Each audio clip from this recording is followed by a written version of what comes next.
কবি তখন কুটির থেকে তাকিয়ে আছে অনেক দূরে, বনের পরে, নদীর পরে, মাঠের পরে, সেই যেখানে সারা জীবন বৃষ্টি পড়ে, বৃষ্টি পড়ে, সেই যেখানে কেউ যায়নি, কেউ যায় না কোনো দিনই। আজ সে কবি দেখতে পাচ্ছে সেই দেশে, সেই ঝর্ণা তলায় এদিক ওদিক ছুটে বেড়ায়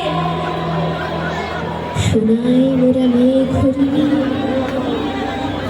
কিশোর বেলার